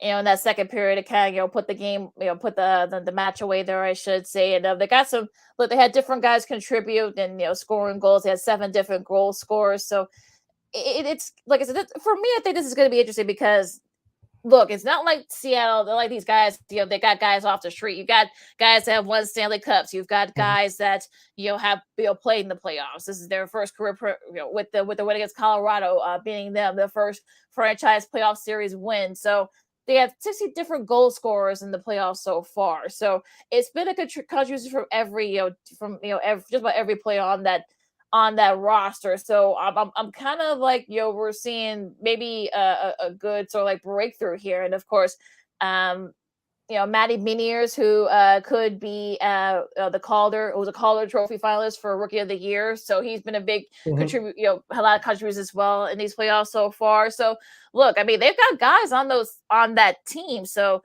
I don't think anybody should be too shocked that they played Dallas tough. Like I said, Dallas might be tired. I don't know, but I don't know. Like I said, I don't want to quote Rick Tocchet, who of course is back doing studio stuff for Turner, at least for the rest of the playoffs. He said the best, games change in every series. Games change, each time. So if Dallas comes back tomorrow and they can kind of dominate and even the series, we'll see. But yeah, I mean, it's definitely like I think we got to take the Kraken pretty lightly. Yeah, and they're taking the Seattle very lightly. They just got that wake-up call. Let's give Philip Gruber, the starting goalie for the Kraken, his props. He showed up, especially the last couple of games of that series against Colorado in the first round, to pull off that upset. He's been very good so far in this round against the Dallas Stars. Oh, absolutely. He's been standing on his head to it. It was a big look. He was one of the big reasons why they upset the Avalanche. So we definitely got to give him his props. So we'll see what happens in that series. We'll get to the rest of the series in a second. Now, Probably one of the biggest surprise going to the Eastern Conference semifinals. You got the Panthers now up 3-0 on the Maple Leafs. And look, we saw Toronto. They wanted Florida. Well, look, as they all say, be careful what you wish for. And so Sam Reinhart's game winner in overtime propelled the Panthers to take that 3-0 lead against the Maple Leafs. Mm-hmm. And look, I don't know. I mean, look, they've got contributions from all sides of their guys. Of course, Reinhart, got Anthony Duclair. Shout out to the brother Anthony Duclair. Yeah, I know, right? He was here for a short time. Yeah, he did play for the Hawks for a little bit, for like maybe like a couple of quarters. So he didn't stay that long, unfortunately. But he's making big contributions for the Panthers. And of course, Sergei Bobrovsky has been really solid too. Sergei Bobrovsky, yep. Mm-hmm. Yep. 22 saves for him. And look, I think the Panthers might have a shot to win the cup. I don't think you could have said that. Look, they were one of the last teams to get into the playoffs. So they're saying that, hey, you know what? Look, we're here, and look, don't get it twisted, folks. Yeah, call me crazy, Lakina, but usually in all sports, you want to play your best. Play your best, carrying momentum going into the playoffs. And as you mentioned, that's what the Florida Panthers are doing. Call me crazy, but doesn't this remind you to a lesser extent the 2012 Stanley Cup champion Los Angeles Kings, when Jonathan Quick was healthy and in his prime? The Kings, I think they were the AC, and they ran. They almost swept every series except for the Stanley Cup final, and they beat the New Jersey Devils in 6. But I kind of get that feel from the Florida Panthers a little bit. I know they beat Boston in 7. Right now, they up 3-0 against Toronto. But for Toronto, Austin Matthews, John Tavares, where are you? Yeah. Maybe I'm missing something. I don't know. But look, I mean, like I said, I think some of the guys from Toronto are going to have to contribute. I mean, look, Sam Lafferty can't do it by himself. So if you're Toronto, I think you got to be, I don't know. I mean, look, Eric Gustafsson, I think he could do a little bit more. He did have a goal last night, but I think he could do a little bit more too. So Toronto, I don't know what to say. I mean, if you're Toronto, you just you got to take it game by game and step by step. Just try to win tomorrow, and see if you can kind of at least cut that lead to 3-1 and see, and just go from there. That's really the only thing you can do at this point. So we'll see if the Maple Leafs can do that. Now going into my Carolina Hurricanes loses to the Devils 8-4. They had 7 different goal scorers. The Devils did as well. Look, they played like a team that was, had their backs against the wall. We saw them doing it against the Rangers. Rob Brittamore was not very happy. I saw his face. Well, they did catch up a little bit. I mean, they did start to catch up now. Unfortunately, a couple big goals from guys like Jack Hughes and Audrey Payet, I should say. So they were just too much for the Hurricanes. But if you're the Hurricanes, look, just start over and just see, because I don't know, you don't want to give the Devils any kind of hope. No, you don't. We know that Carolina's a very good speed team. They also play very well team defense. And we saw that, I want to reference it to game 2 on Friday. We thought that New Jersey was going to come out and give a better performance. They didn't. But they turned up, as the kids would say yesterday, offensively. So, let's say, like you said, Jack Hughes, he scored twice last night. And so that was encouraging to see. I think it was just a minor setback for the Carolina Hurricanes. So, and now the Devils tie it up tomorrow night. Like you say, it will be a new series. But I think overall, Carolina is a better team. They're a more experienced team. New Jersey, they're a young team. And give former Buffalo Sabres, Lindy Ruff, now their Devils head coach, credit for having these guys motivated, playing to a system that fits their needs. But Carolina is a better team overall. They just had it off night, and I expect them to play better tomorrow night. Should be definitely a pivotal there for obvious reasons. Now going into the scheduling for this week in the Stanley Cup playoffs, of course you got the long game 3 that has not played yet tonight yet in the Western Conference. You got Vegas and Edmonton.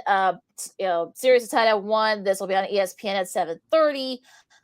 I'm wondering though, if you're Edmonton, you want to try to get that home ice and try to kind of take control of the series. Get Connor McDavid and others to show up and just to kind of because he I don't want to say he's been quiet through this series, but he did have a goal in their win, but it feels like he could be doing a little bit more at this point. You want more guys to step up, but you're the guy. You're the reason, one of the reasons why they're up there right now. So you want to try to kind of get it going there too. I mean, if you're the Knights, I mean, maybe get away from Vegas might be a bad thing. Who knows? But like I said, I think the goal today is really going to be the thing that kind of we'll see what happens in the rest of the series. Yeah, we said that on our last show on Friday. Like, the first 2 games have been very high scoring, which has been entertaining to watch. But strong goaltending usually takes over in the playoffs. So I expect one of these 2 games to be a goaltender type game.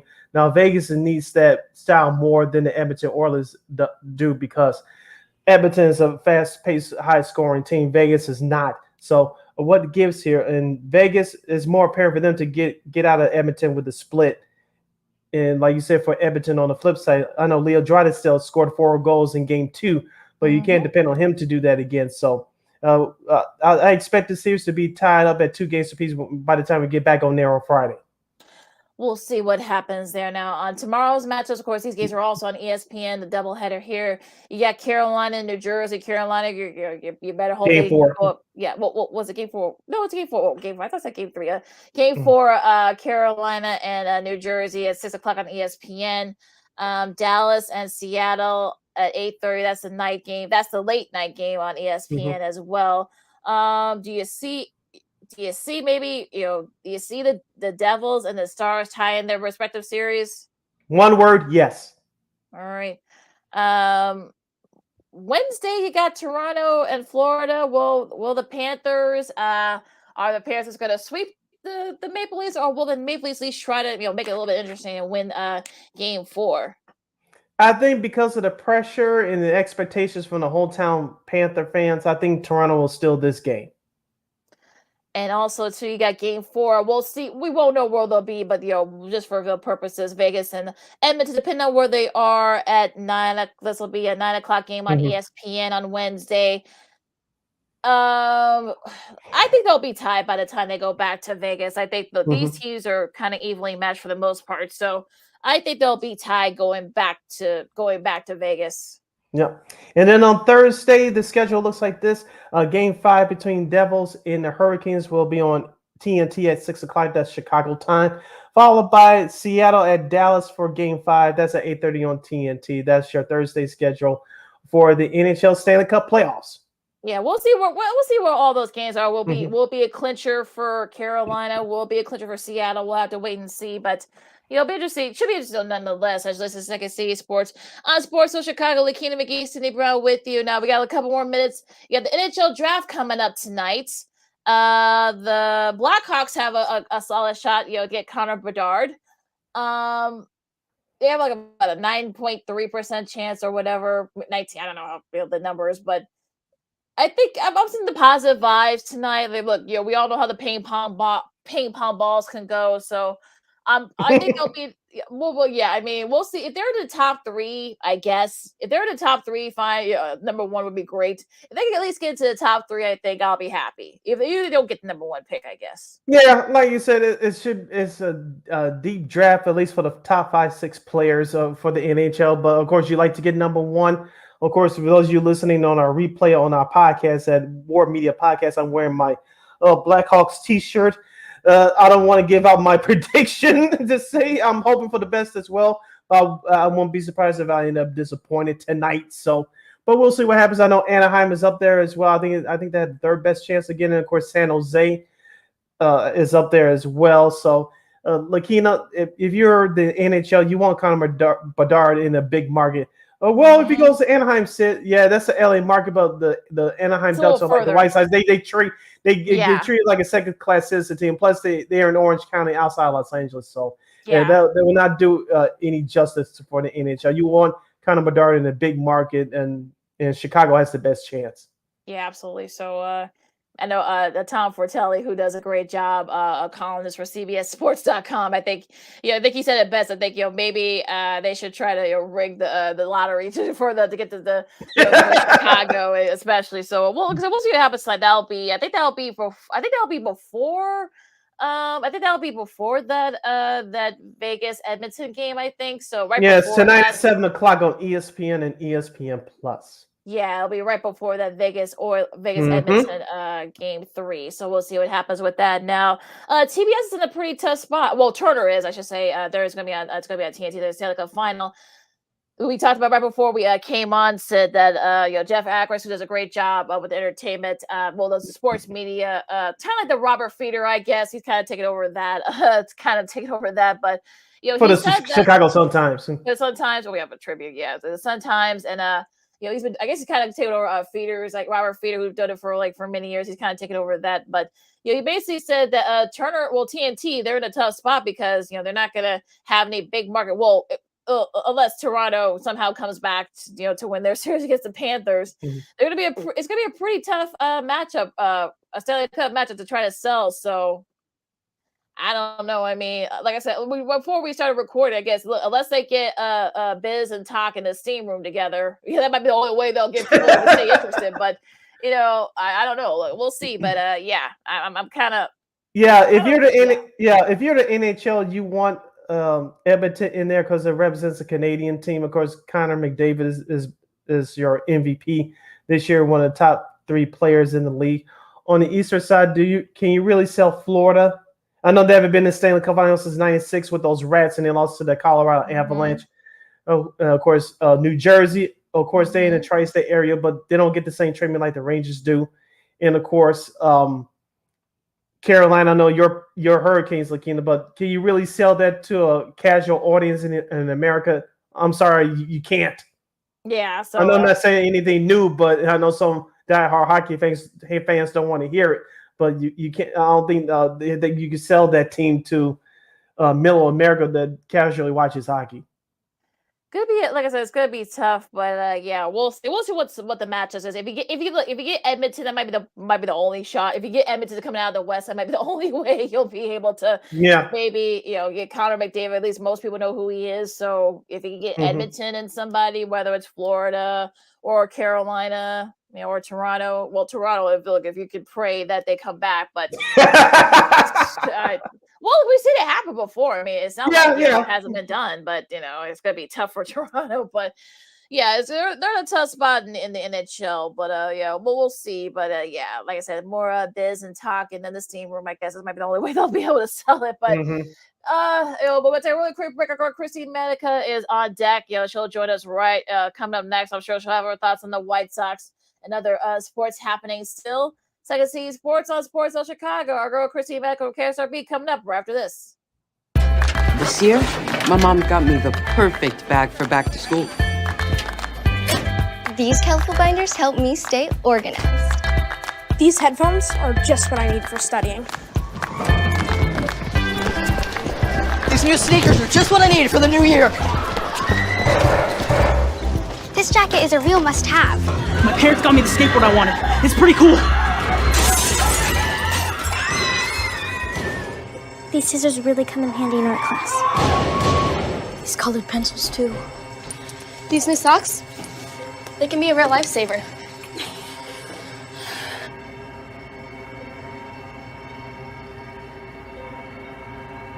I finally got my own phone to stay in touch with my mom.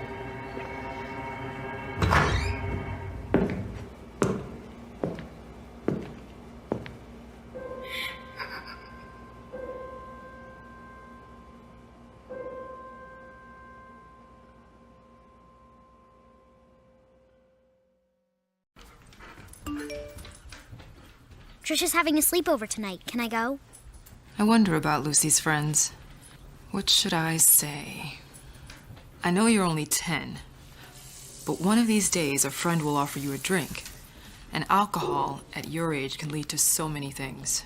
None of them good. So can I go to the sleepover? Lucy, I want you to promise me I something. finished my homework. Bigger promise. If there's any drinking, I want you to say, "No thanks, not my thing." Mom. I promise you, your real friends won't care. Deal? Sure. Really?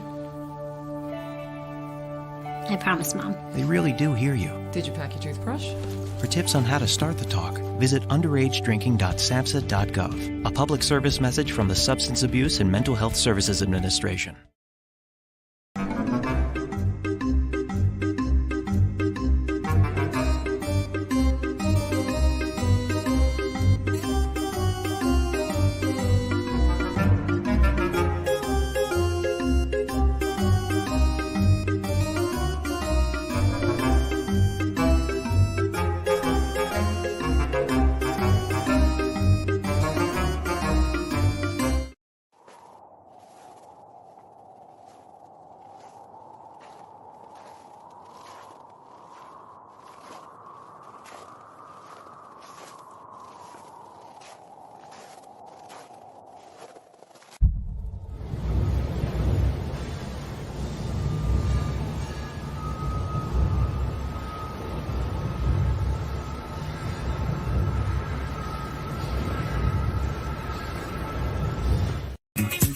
Hey, this is Dr. J, and I listen to Sean and Maya in the morning.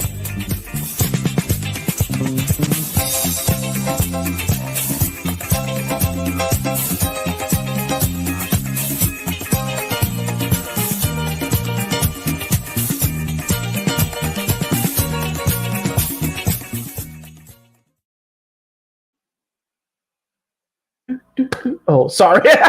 Welcome back to Second City Sports on the Monday edition. We're live in living color right here on Sports Zone Chicago. I'm Sid. That's Lakina. You can follow yours shortly on the Twitter and the IG at SidKid80. Once again, that's SidKid80. That's SIDKID80. That's SIDKID80. You follow my Cam again on the Twitter and I can't come again on the IG. This is our last segment of the show. Our last segment for today. We have less than a half hour left. You want to get in those last second questions and comments, you can do so by hitting us up on Sports Zone Chicago's Facebook page or Sports Zone Chicago on YouTube. Typing in those questions and comments in the comments section. Lakina will get them up on the screen for you. All right, so this is a very rare Monday appearance for our girl here, but she's here nonetheless. She's from KXRB, of course. You know her, you love her, we love her too. Is Miss Christine, the Queen, Manika, and Hey! Can you hear me at least? Yeah. Yes. No, it's okay. Oh my gosh, I don't know what's going on. It's a Monday. Right, I know you had a busy morning, but look, we can hear you, so it's fine. I know, like I said it too. I apologize. I'm so sorry. No, it's okay. Look, well, like I said, we'll make it work. We've had this happen before, so it's no big deal now. Okay. So let's start. We got a lot to talk with you about, Miss Christine. So let's talk about the White Sox first. I mean, they've won 2 series in a row, which that's great. They scored 17 yesterday, so that's good. But unfortunately, Eloy's out after having an appendectomy, so he's gonna be out about a month. So what do you think about where your White Sox are at this point? I mean, clearly there's been a lot of challenges already this year. I think it started when Tim Anderson got ejected after the 3rd game. It's 3 games and you're already getting ejected, and then you have injuries, you have some sort of a miscommunication between the farm system and the team itself.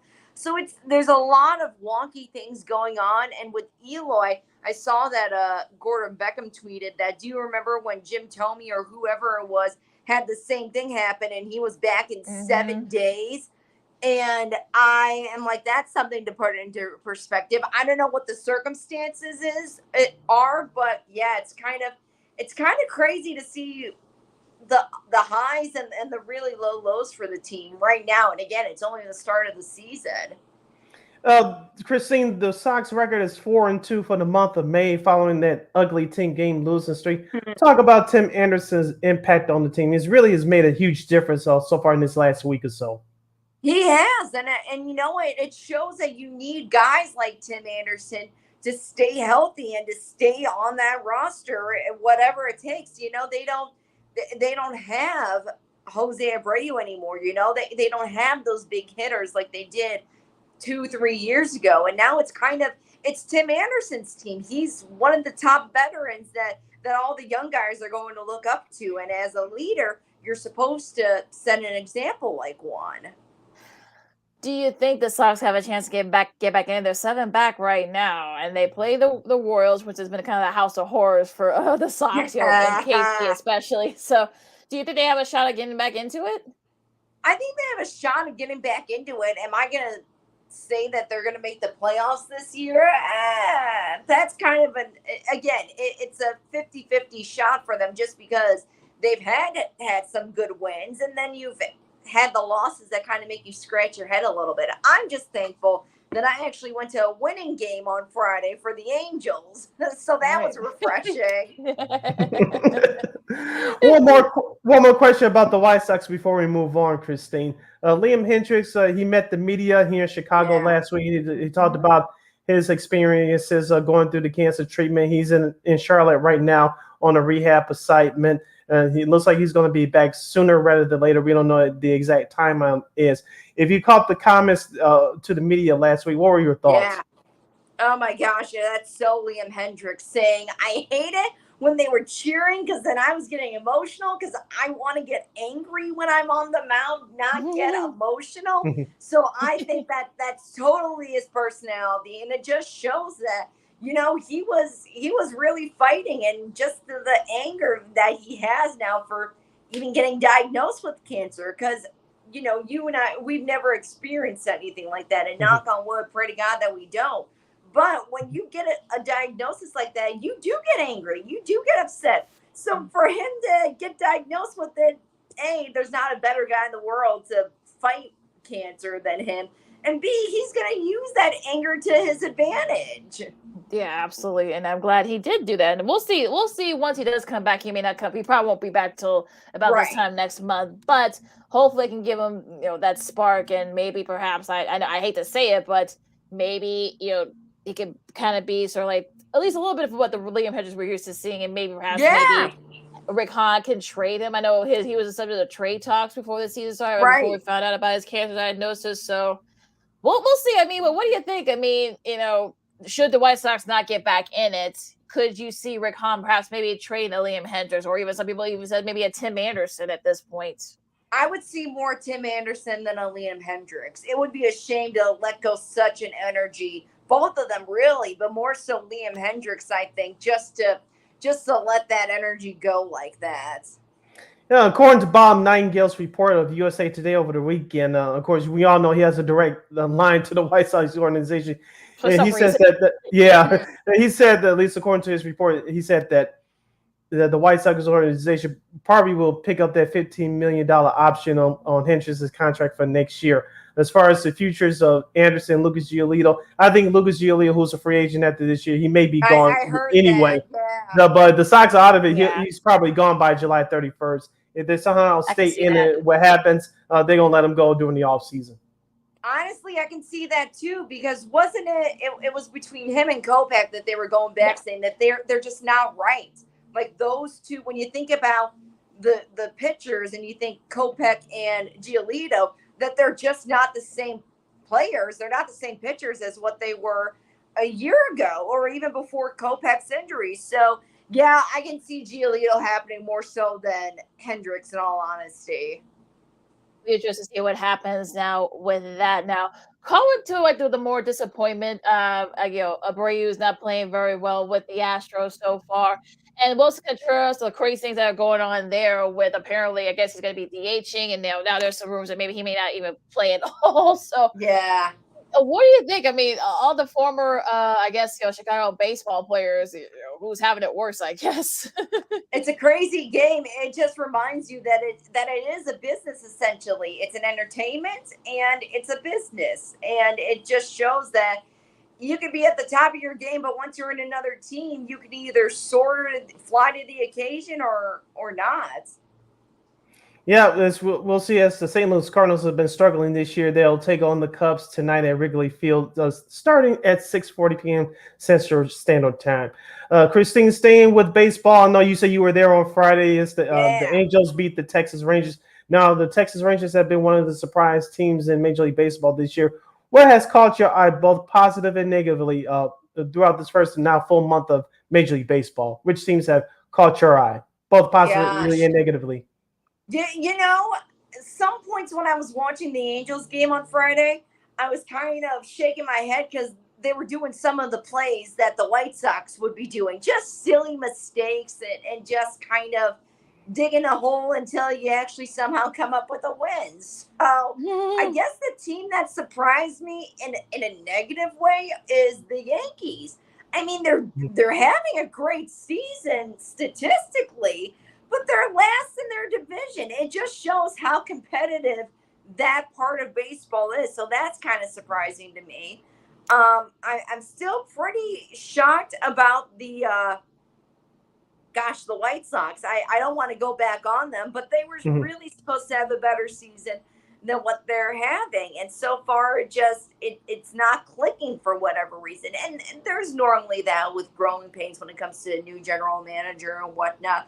But this is just a little bit tougher for some reason. I don't know. That's something else. gosh, putting me on the spot here, guys. I'm trying to think. That's what we do.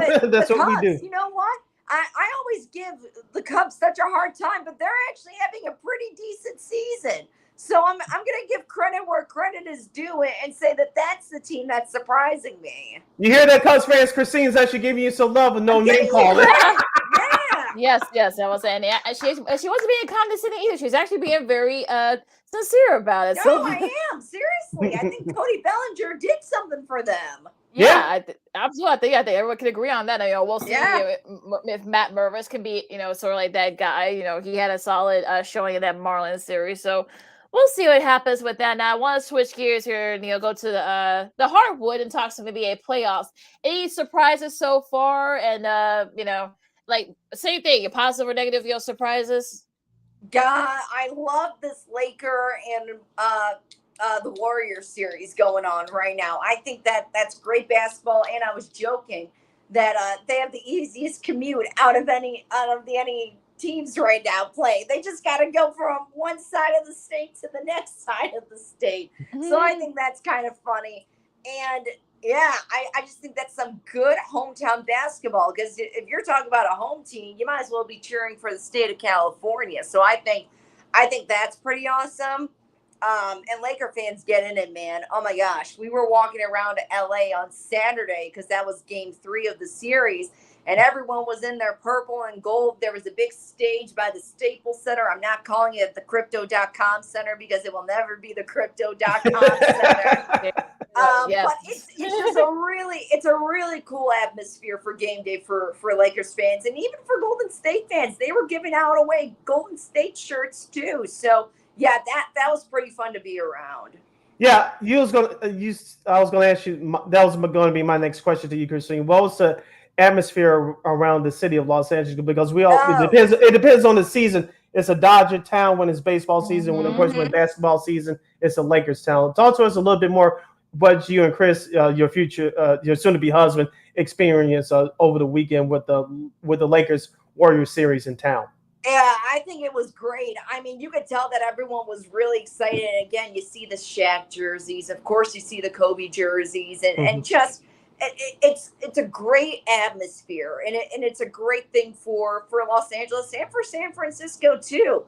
And I said to Chris jokingly, the only thing that was missing was a scalper coming up to us on the street saying $500 for tickets. And he was laughing because he's like, "You're not wrong." That was the only thing missing. Right, absolutely. But yeah, you got to think this is good. There a little bit of playful trash talk back and forth between the Warrior fans and Lakers fans. So that's actually been pretty funny. Yeah, it is. It seriously is. Yeah. So Joel Embiid winning MVP. Do you have any issue with that? Not at the moment. I don't. Right. That's true.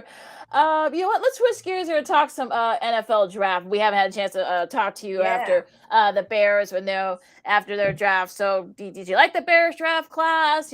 Was there like some picks that kind of made you scratch your head, or just in general the whole NFL?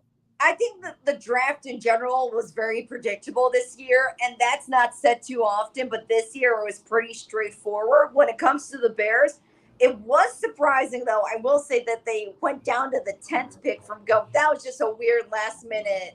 That was just weird, in my opinion. But I think they got it right. I think they actually got a good draft class this year. Instead of going for, the wide receiver or the quarterback, all those shiny positions, they went for what they needed. And for that, that's very smart. Very smart. Speaking of your franchise quarterback for the Bears, Christine, Justin Fields graduated from Ohio State yesterday. Graduated from college, receiving his degree in finance. Give us your thoughts about that. I thought it was a very cool moment. I saw it on social media. Of course, it's been running here in Chicago on the news all morning. And rightfully so. I think it's great too. I always respect athletes that get drafted so young to be able to finish their degree, or for athletes that didn't really finish their degree and decided to go back to school to get something to fall back on. Cole Kmet, he's doing the same thing, or if not, he did graduate from Notre Dame and getting his degree finished up and whatnot. Mm-hmm. So I think that's great. Now, like I said, Notre Dame, Cole Kmet, Ohio State, Justin Fields, I'm a Notre Dame fan, so Fields can just run along with the Buckeyes.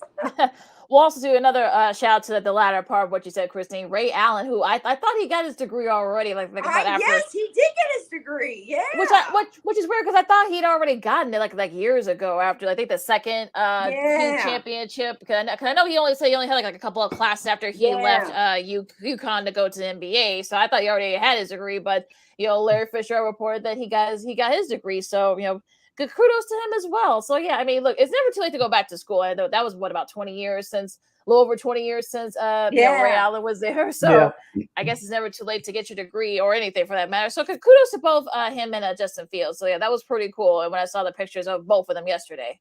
Yeah, I'm trying to think. I think there was a basketball player that got his degree too, not too long ago. It escapes my memory, but I think there was another situation like that.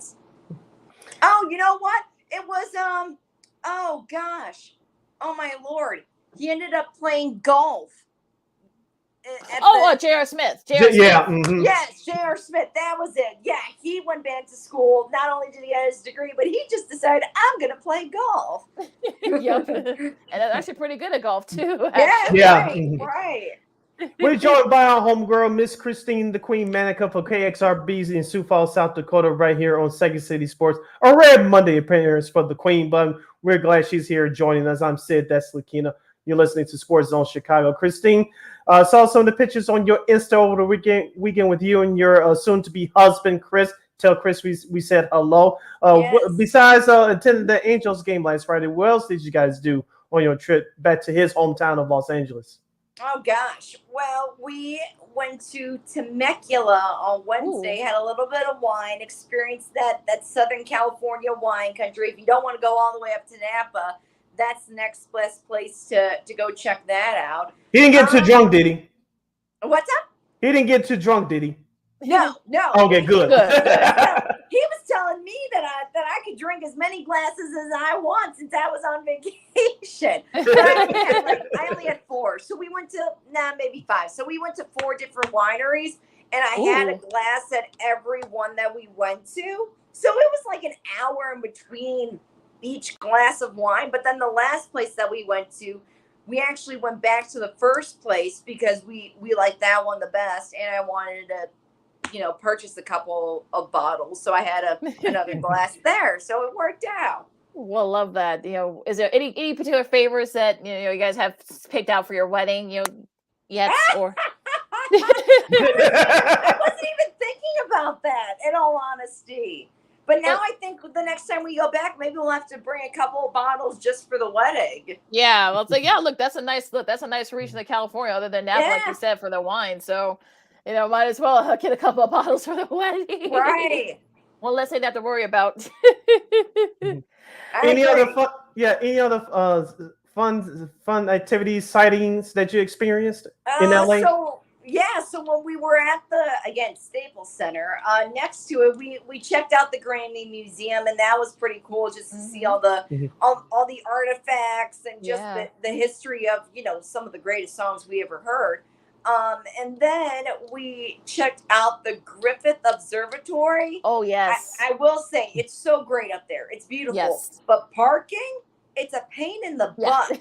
Like, I've heard, I couldn't believe it. And that's just my 2 cents on the parking, because I'll go off in a tirade if I keep going. Well, that whole region, California, and the parking is just terrible. It's awful. And then, so that night after we checked out my future father-in-law's baseball game, he was behind home plate. He was the ump for the Long Beach State what was it, Chris? Cal State Bakersfield game. So that was fun to watch that. Yeah. Ooh, that's cool. Oh, yeah. Yeah. Yeah, because it's coming down to wire too in the baseball season. I think they're like they're going to conference tournaments. Pretty much, weeks. Yeah, they're the college, yeah. Mm-hmm. Yeah. Yeah, but I know the softball. They're already about to start their conference tournament as well. So good grief, this year's gone by quick. So, Right. little nutty there. Yeah, like so much. But even still, I mean, look, it's great. I'm glad you guys had a great time. It's a lot of And I slept fun. in. That was the best part. Sleeping in after waking up at 4 every day. That's nice. Well, look, that's the best part of living out west. I mean, even when the games are over with, it's still early, so you can Oh my God, I love that. I literally told Chris, like, this is how any sporting event should be. Just like still have enough of your night left just to chill out. Exactly. And yeah, it was great. And I actually bounced to West Coast time easier than previous times. So I wasn't tired at like 6 o'clock at night. I was still staying up until like 9:30. So that's an accomplishment. Yeah, that sounds great. That's usually how it works when you go out west too. I think it kind of your clock, your body clock kind of adjusts better. I don't know why, but yeah. What was your experience like on the Expressway 405? Because I know it's a gridlock. It's a gridlock day and night, 24 hours a day, 7 days a week. They don't call it Expressway 405. It's called the 405. That's what I mean. Just like the 5, the 10, they don't say freeway or expressway. They say the 5, the 10. Yeah, all that. Yeah, what was your experience like? You guys used the expressway. It's never really that bad. Let me put it this way: the times that Chris is giving me the look, saying it was bad. It was bad on Saturday, but other than that, it wasn't terrible. Like the times that I've been to California, it hasn't been like awful. I haven't been in like standstill traffic, so yeah, it was moving at least. Right. Okay. Well, you're lucky there. Small victories, I guess, in the 40. But no, Chris was giving me the look saying, no, it's bad. But in general, when we were there, it wasn't like standstill traffic. It was moving. Even still, look, anytime you can go through that without hitting the bumper traffic, I think that's always a good thing, right? So, and the funny part is with California traffic is that you'll be in traffic for about 5 minutes, and then all of a sudden you're moving. It's like, what was the point of that? The little slowdown thing, I guess. That's what they call it. Down there now. Any sports media news, Sid, that we got? Now that we got a few more minutes. I saw over the weekend that Reggie White will. There's a 30 for 30 documentary that's taking place right now. It's in its early stages with ESPN. ESPN creators are trying to see how they're going to do this. Of course, Reggie White, the Pro Football Hall of Famer, he passed away in his sleep in 2004. Of course, I believe he's still the NFL all-time sacks leader, if I'm not mistaken. I believe so. I'll look it up. I think you can check up on that. But there's going to be a 30 for 30 documentary made about him. I know NFL Network / NFL Films did Football Life about him in the late Jerome Brown. They were teammates in Philadelphia in the late 80s, early 90s. They did that about a decade ago, which I thought that documentary was very good. But ESPN is going to now take his turn on making a 30 for 30 doc about the late great Reggie White. Yeah, he's actually number 2. I think. Remember, Bruce Smith now has that. Bruce Smith, that's right. Yeah. Mm-hmm. Yeah, he's actually right behind him. But yeah, I mean, it should be interesting though. I think I know his family. I know his wife especially have been advocates for sleep apnea. That's what sadly what he died of when they did the autopsy. Mm-hmm. So this should be interesting once they do finish. I know he was a great player at Tennessee. So we'll see how far they go, and I'm sure his family will be much involved in that development of that 30 for 30. So we probably will see it again to probably maybe like early next year or something like that, maybe right before the Super Bowl, perhaps. You would think. Yeah. Right. Well, actually, it could be a delay in the NFL scheduling. Apparently, Peter King's reporting that it was supposed to be this Thursday, May 11th, but I guess there might be some delays, according to Peter King. Due to, I guess, various prime time and stuff, especially with the holiday games, especially where they're falling this year. So I guess it's probably why we're going to see maybe a delay in the scheduling release for the NFL. They haven't made an official announcement yet, but that could be it. And also, too, I guess the Chiefs don't want to play the Bears in Germany. What? I thought Andy Reid was like, give me a bratwurst and a beer and I'm ready to go. Well, I guess the revenue, because you're gonna have a lot of Bears fans, you got a lot of Chicagoans, that live in KC. I guess they don't want to on the revenue and such. It's not just the Bears. I think there are a couple other games that they supposed the next 2 years they're supposed to be playing a home game. I guess that's a home game loss. We can play those games overseas, so maybe that's why they don't want that. I don't know. Yeah, because I think that's the home game. That was a home game for the Chiefs. Yep, and it also too, the next 2 years they're supposed to have lose a home game in to play in Germany. So that's probably why they don't want the back-to-back. Maybe next year. Andy Reid is going to be very disappointed. Well, look, it's bratwurst and beer. I mean, my goodness, but yeah, I mean just that whole crazy thing that's happening with the NFL schedule releasing and all that other stuff that transpired. Here's what I wanted to ask Christine, since I know we're running up against it. Aaron Rodgers now a new member of the New York Jets, which we all thought it was going to happen at the draft time, which it did. He's making his rounds around New York City, appearing at Mets games, the Knicks playoff games for basketball. Mm-hmm. He's making his rounds around New York City. Now, I will say this: if the Jets get off to a bad start, if it's because of Aaron Rodgers, those New York fans are going to turn on him real quick. Christian, we want to get your thoughts about Aaron Rodgers being the new man in town in NYC. Well, it only took a trade for him to get rid of the beard and the long hair. He was probably told that you got to sit up and fly right because it's different in New York. So he's probably putting on a good face for the city, and then he'll go back into his little black hole again and hide. But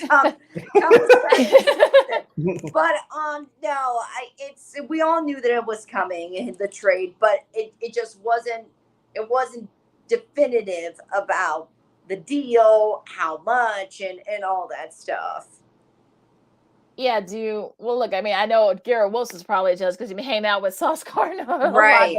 the last couple of days. So I think if you're Wilson, you might be a little bit jealous, but maybe not, who knows? But you might have been busy. But the Jalen Carter stuff, I know there are still some Bears fans that still feel that they should have selected him, but of course Philly got him. He became the first rookie to sign his rookie deal. So what are your thoughts real quick about, Carter going to Philadelphia and not to the Bears?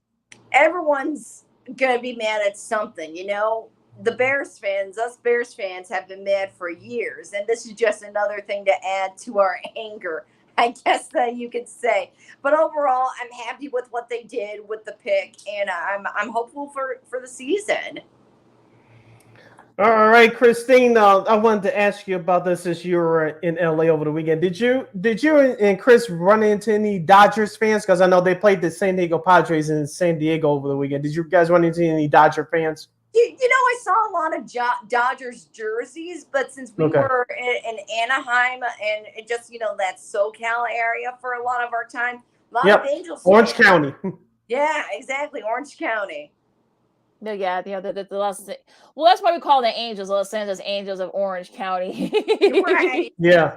Or Southern California Angels. I know that's so weird how that works, but yeah, it's all how all that different parts of Southern California. I mean, you got different. Everyone acts differently, so I don't know. Right, and who knows? Maybe I did see Dodgers fans. I don't know. If someone was walking by me on the street, maybe they were a Dodgers fan. Maybe so. All right. So anything else before we disperse for today? I'm good. Yeah, absolutely. So with that said, you follow me at Kingdom McGee on the Twitter and at Killscope again, the IG. You can follow your Shirley Sydney Brown on the Twitter and the IG at CK80. Once again, at CK80, that's SIDKID80. That's SIDKID80. Christine, where can the lovely people follow you on social media? They can follow me on Twitter at @CManika_KXRB. And we promise you, folks, she does have a lovely face, so even though you can see it right now. It's okay. It happens. Now, of course, you can catch Second City Sports every Monday and every Friday from noon to 2 p.m. Central Standard Time, right here on Sports of Chicago, your Facebook, Twitter, YouTube. It's all right there. Also, too, you can catch the replay on War Media Podcast, wherever you get your podcasts, your favorite Google Play Store, anytime you want. On the War Media Podcast. Make sure you look at War Media Podcast on your Play Store. Yes, and don't forget, like Makina said, follow Sports Zone Chicago on all social media platforms, Facebook, Twitter, Instagram, and YouTube. Don't forget to follow War Media at WARR Media, also on Facebook, Twitter, Instagram, and YouTube. Smash that like button. Share this program to any and everybody you know. And thank you very much in advance for your support. Like, share, subscribe, and tell your friends. And don't forget, you can catch Sports Zone Chicago also available on Roku TV. Yeah, anytime you want, it's right there on the Roku TV app or the Roku remote. Just type in Sports Zone Chicago. It's all right there for you. You can catch our show. Sean and Maya, the Smoke Fellas, what's up, cuz? I know they're going to have a big NBA playoff talk tonight. Of course, with the Bulls and also, too, with the Blackhawks, hoping to get those top picks and such. So, yeah, I want to ask Christine real quick. Yes or no, will the Blackhawks win the NHL draft lottery tonight? Yes or no? Yes. Optimism. Yes. Okay. Positive vibes. Okay, thank you, Christine. Positive vibes. We're sending those positive vibes out there to those ping pong balls. All right, we go. Good luck to the Hawks. Of course, we want to thank our girl Christine for joining us today, as always, for a rare Monday appearance. Always happy to have her on, regardless. But for Christine and Chris and Sid, I'm Lakia. This has been Second City Sports on Sports Zone Chicago, and we'll see you guys on Friday. Till then, go Sox. Holla!